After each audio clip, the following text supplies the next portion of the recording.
an accepted practice. It's up to the Minister, and I think the member has made a valid point. I've already ruled. Are you checking the call? You can do that in your speech if you like. Honourable Amy Adams. Mr Speaker, I move that the Telecommunications Interception Capability and Security Amendment Bill be now read a first time. At the appropriate time, I intend to move that the bill be considered by the Law and Order Committee and that the committee present its final report on or before 20 September 2013. Mr Speaker, the telecommunications sector has been evolving rapidly in recent years with the development of faster, smarter and globally reaching technologies, network and services. The change has been accompanied by a fragmenting industry structure and the proliferation of new entrants in the telecommunications industry. Our legislation needs to keep pace with these changes and be flexible to accommodate continued change in the coming years. With the increasing day-to-day reliance on the internet and information communications technology by government, businesses and individuals, secure telecommunications infrastructure is essential to protecting New Zealand's national security interests, including our economic well-being. The ability for the government to appropriately use telecommunications capabilities is also important in the fight against crime. This bill has two main parts. Firstly, the bill will repeal and replace the Telecommunications Interception Capability Act of 2004, updating existing obligations on network operators to invest in specialised equipment and expertise to enable lawful interception. Secondly, the bill will introduce a formal framework to ensure the security of our telecommunications networks through partnership between government and network operators where there may be a risk to New Zealand's national security or economic well-being. Lawful interception relates to the ability of New Zealand government agencies to intercept private telecommunications where they have the lawful authority to do so.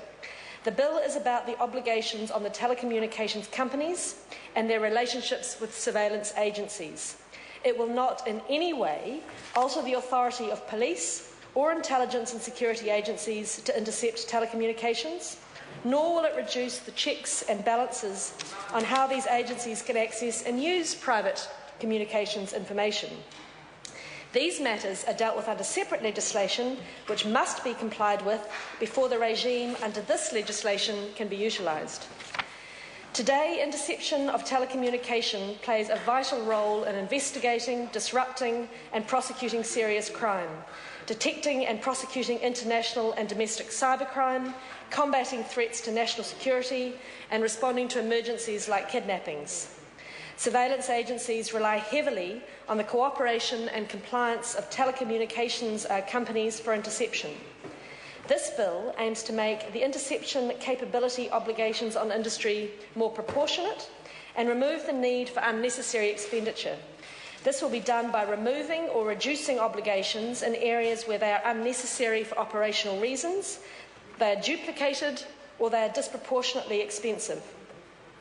To ensure flexibility and responsiveness, the bill provides that other telecommunications providers can be deemed in to have interception capability obligations, noting that all network operators and service providers will retain their current obligation to assist with interception warrants regardless.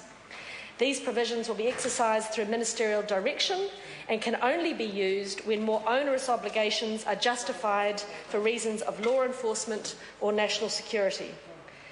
The bill also makes other changes, such as specifying the international standard to be adhered to when formatting intercepted material for delivery to the surveillance agencies, providing a speedier process for exemptions, clarifying the obligations under the duty to assist, stating clearly that these include help with decryption and that the duty applies to both domestic and offshore providers, and allowing network operators to share specialised equipment and staff.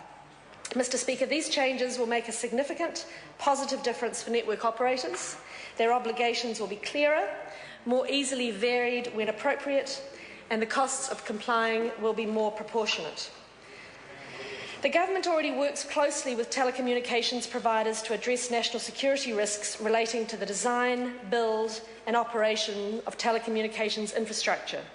It is timely that this arrangement be formalised to take account of the rapid changes in technology, changes in industry structure, the entry of new and specialist providers, and our ever-increasing reliance on the internet and ICT and its security to conduct our lives. The security of telecommunications networks are critical if we're to prevent the unauthorised ability to access, copy or divert data and prevent espionage or the disruption of critical services we all take for granted, for example, in our banking and energy services. The bill will introduce provisions that will mean network operators will be obliged to engage with the government through the GCSB on network security where it might affect New Zealand's national security or economic well-being. The bill gives network operators direction on when to notify the GCSB and about what. It puts obligations on both the network operator and the GCSB to notify each other as soon as they become aware of network security risks or potential risks. It provides a step-by-step process for addressing those risks. These provisions are about formalising the existing relationship and the existing partnership approach based on principles of working cooperatively and collaboratively with each other and agreeing decisions and actions that are effective and proportionate to the risk.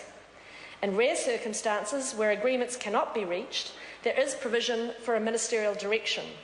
This direction will only be issued after taking into account submissions by both the GCSB and the network operator, and after consulting with other relevant ministers, and only where a significant national security risk is evident. The direction may require the network operator to refrain from a particular course of action, or to undertake a specific activity, or to make a specific change to the design, build or operation of their network. The lawful interception and network security regimes are both underpinned by a shared compliance and enforcement framework. A register of network operators will be established, with network operators being required to register details, including size of customer base and services provided. Surveillance agencies will be given the power to request information from network operators relevant to their obligations. Network operators can be asked to participate in compliance testing for interception capability, and that its chief executive can be required to certify that it is compliant with the Act. The new two-tiered enforcement regime for non-compliance distinguishes between minor non-compliance and serious non-compliance. Minor non-compliance will be dealt with by way of a notice requiring that the breach be remedied within a specified period of time. Serious non-compliance will be dealt with through the High Court, as is currently the case in existing legislation. These changes to the current legislation are necessary to modernise existing interception capability requirements and to establish a formal and transparent framework for network security. Mr. Speaker, the provisions in this bill will ensure that New Zealand's telecommunications providers have a clear understanding of how to meet their interception obligations and will safeguard our telecommunications infrastructure. The bill will provide greater certainty and transparency to the telecommunications industry and the New Zealand public. Mr. Speaker, I commend the bill to the House. The question is that the motion be agreed to. Claire Curran. Thank you, Mr. Speaker. This bill represents a major and frightening expansion of government powers over New Zealand's communications